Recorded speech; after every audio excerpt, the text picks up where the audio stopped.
সুপ্রিয় দর্শক, বিগত কয়েকদিন ধরে একটানা বৃষ্টির পর আজ সকাল থেকে রোদ্দুর বার হয়েছে। আপনাদের সকলেরই জানা আছে যে বৃষ্টি চলাকালীন গাছে কোনো কিছু স্প্রে করা যায় না। তাই অধীর আগ্রহে ছিলাম কবে রোদ্দুর বার হবে, কারণ আমার গাছগুলোয় প্রায় 15 দিনের উপর হয়ে গেছে কোনো কিছু স্প্রে করা হয়নি। এখন যেহেতু বৃষ্টি হচ্ছে না, তাই অ্যাডেনিয়াম সহ সমস্ত গাছের কি যত্ন নেব এবং কিভাবে নেব এসবই থাকছে আজকের ভিডিওতে। আমি বেগম কারিমা হক ইউটিউব চ্যানেলের পক্ষ থেকে সবাইকে স্বাগত জানিয়ে আজকের ভিডিও শুরু করছি। চ্যানেলে যদি নতুন হয়ে থাকেন তবে আমার চ্যানেলটি অবশ্যই সাবস্ক্রাইব করে দিন। তো বন্ধুরা, প্রথমেই আমাদের যে কাজটা করতে হবে সেটা হলো এই গাছগুলোকে সবার আগে ফাঙ্গিসাইড স্প্রে করতে হবে, কারণ টানা বৃষ্টির কারণে বেশ কিছু গাছ দেখা যাচ্ছে ছত্রাকের আক্রমণ ঘটেছে বেশ কিছু গাছে। সেই জন্য সর্বপ্রথমে আমাদের ফাঙ্গিসাইড স্প্রে করতে হবে। তো যে কোনো কন্ট্যাক্ট ফাঙ্গিসাইড আপনারা স্প্রে করতে পারেন। তো আমি এখানে একটি কন্ট্যাক্ট ফাঙ্গিসাইড নিয়ে নিয়েছি। এটি 1 লিটার জলে 2 গ্রাম অনুপাতে মিশিয়ে আমার সমস্ত গাছে স্প্রে করে দেব। বন্ধুরা, তার আগে আমাদের একটা গুরুত্বপূর্ণ কাজ করতে হবে, সেটা হলো সমস্ত গাছকে ভালো করে চেক করে নিতে হবে। যদি কোনো গাছে রুট রট হয়ে থাকে তাহলে কি করে বুঝবেন? বৃষ্টির সময় তো বোঝা যায় না, তাই রোদ্দুর বেরোনোর পরপরই দেখবেন গাছটি ঝিমিয়ে পড়বে এবং পাতাগুলো ফ্যাকাশে হয়ে যাবে, আর অন্যান্য গাছের তুলনায় ওই গাছটি আলাদা রকম দেখতে লাগবে। তো আপনাদের গাছ যদি এরকম হয়ে থাকে তাহলে গাছটিকে তৎক্ষণাৎ মিডিয়া থেকে তুলে ফেলতে হবে। যদি কাণ্ডে পছন্দ ধরে কাণ্ডটি কেটে বাদ দিতে হবে, আর যদি গোড়ায় বা শিকড়ে পছন্দ ধরে সেগুলো বাদ দিয়ে পরিষ্কার করে নিতে হবে। গাছগুলোকে তুলে মাটি থেকে আলাদা করে পরিষ্কার জলে ধুয়ে নিতে হবে। তারপর আমরা আক্রান্ত জায়গাগুলো পরিষ্কার একটি অস্ত্রের দ্বারা কেটে বাদ দিয়ে দেব। কোনো রকম যেন আক্রান্ত জায়গা গাছে লেগে না থাকে। সমস্ত আক্রান্ত অংশ বাদ দিয়ে নিতে হবে। সেই সঙ্গে গাছের মধ্যে যেসব বাড়তি শিকড় আছে সেগুলোকেও কেটে পরিষ্কার করে নিতে হবে। আমরা ততক্ষণ পর্যন্ত কাটবো যতক্ষণ না বেশ সুন্দর ফ্রেশ অংশ বেরোচ্ছে। কোনো রকম আক্রান্ত অংশ গাছে রাখলে হবে না, তাহলে পরবর্তীতে সেখান থেকে আবার ফাঙ্গাসের আক্রমণ বাড়তে থাকবে। তাই গাছগুলোকে আমরা এখন সুন্দরভাবে পরিষ্কার করে নেব। তার জন্য যে অস্ত্রগুলো দিয়ে আমরা পরিষ্কার করব সেগুলোকে অবশ্যই স্যানিটাইজ করে নিতে হবে।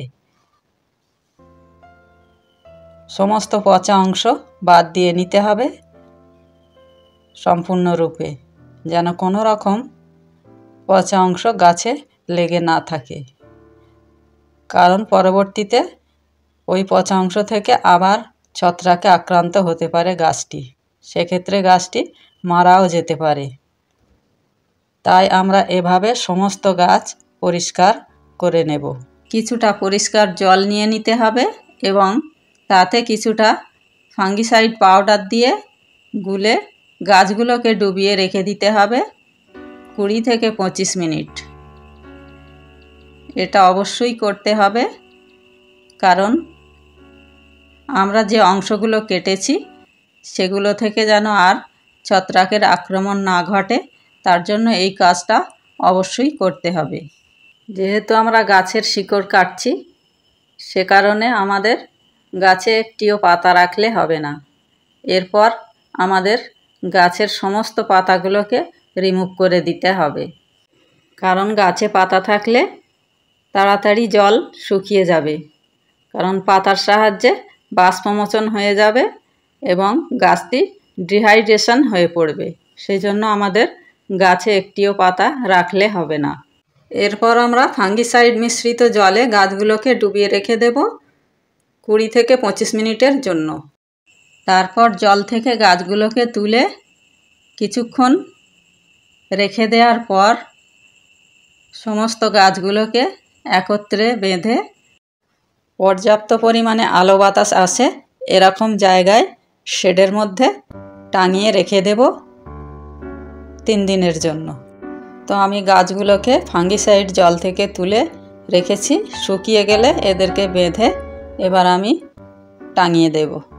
অর্থাৎ 1 বছর বয়সী বা 1 বছরের কম গাছ হলে আমরা 2 থেকে 3 দিন, এর বেশি না, 2 থেকে 3 দিন রাখার পর অবশ্যই একে রিপোর্ট করে দেব।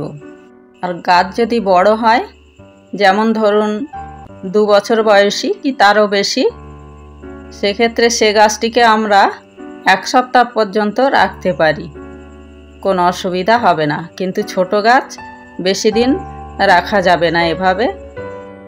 তাই 3 দিনের বেশি আমরা কখনোই গাছগুলোকে ঝুলিয়ে রাখবো না। তো বন্ধুরা, ফিরে এলাম 3 দিন পর। এবার আমরা গাছগুলোকে রিপোর্ট করে নেব। তো তার জন্য কেমন মিডিয়া প্রস্তুত করব? আমরা তো জানি অ্যাডেনিয়াম ওয়েল ড্রেনেজ মিডিয়া পছন্দ করে, তাই আমরা বিভিন্নভাবে ওয়েল ড্রেনেজ মিডিয়া প্রস্তুত করে থাকি, যেমন বালি বা ইট পাথর দিয়ে। আবার বর্ষার জন্য বিশেষভাবে সিন্ডার মিডিয়া তৈরি করে থাকি। তা আমি এখানে ওসব কিছুই নিলাম না, আমি ফ্রেশ গার্ডেন সয়েল নিয়ে নিলাম, তার সঙ্গে একটু কাঠকয়লা মিশিয়ে নিয়েছি। আর টবের নিচে দেওয়ার জন্য কিছু শুকনো কলার পাতা নিয়েছি। এখন যেহেতু গ্রীষ্মকালও নয় আর বর্ষাও প্রায় শেষের দিকে, তাই আমরা গাছটিকে মাটিতে বসাতেই পারি। আমরা সকলেই জানি গাছ এবং মাটি হলো একে অপরের পরিপূরক। মাটির উপস্থিতি গাছের জন্য। মাটি তখনই পূর্ণতা পায় যখন সেই মাটিতে গাছ জন্মায়, আর একটি গাছ তখনই পূর্ণতা লাভ করে যখন সে মাটির ছোঁয়া পায়। প্রাণীকুলের ক্ষেত্রে যেমন মাতৃদুগ্ধের কোনো বিকল্প নেই, গাছের ক্ষেত্রে তেমন মাটির কোনো বিকল্প নেই, কারণ মাটির গাছের রোগ প্রতিরোধ ক্ষমতা অন্যান্য মিডিয়ার তুলনায় অনেক বেশি। তাই আমরা চেষ্টা করব বছরের কিছুটা দিন অন্তত কমপক্ষে 2 থেকে 3 মাস গাছটিকে সম্পূর্ণ মাটিতে লাগিয়ে রাখার, যাতে গাছটি মাটির পুষ্টিগুণ পেয়ে বেড়ে ওঠে। তাই আমরা আগামী 3 মাসের জন্য গাছটিকে সম্পূর্ণ মাটিতে বসিয়ে রাখব। তো বন্ধুরা, ভিডিও সম্বন্ধে কোনো মতামত থাকলে অবশ্যই কমেন্ট বক্সে জানাবেন। আজকের ভিডিও এখানেই শেষ করলাম। সবাই ভালো থাকবেন, সুস্থ থাকবেন, আর আমার চ্যানেলটি সাবস্ক্রাইব করে পাশে থাকবেন। পরবর্তী ভিডিওয় আবারও কথা হবে। সবাইকে ধন্যবাদ।